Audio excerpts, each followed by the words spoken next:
If you're not used to dealing with Breitlings or having seen very many Breitling fakes, some of them are very good. This one's a better one. But if you happen to have an authentic Breitling, which we do today, I'll be able to more easily pinpoint some of the things that you need to look for.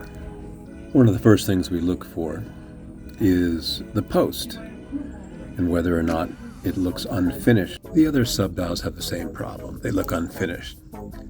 Very different from the actual beautifully finished domed post on the authentic one that you're looking at here, whether it's the center post or the other subdials. Something else that's, I know, commonly overlooked, and it seems kind of silly when we're discussing it, but very often the subdials, the chronograph, the stopwatch features do not always work properly on a replica.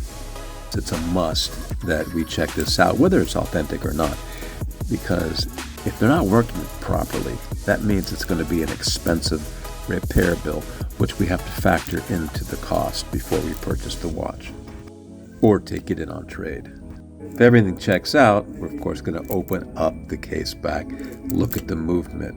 Funny thing is, this one is marked, but don't be fooled. Replica movements are often marked just like you see on this one.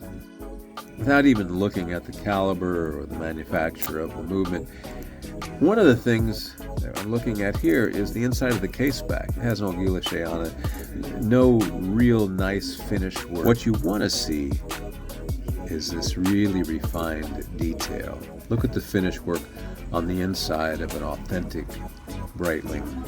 You can see the guilloche, the beautiful design, how detailed it is.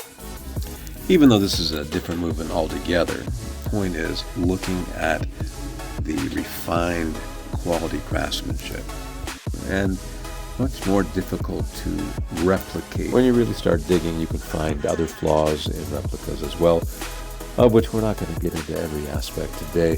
Just wanted to go over some of the highlights, and hopefully you'll find that helpful and avoid making costly mistakes.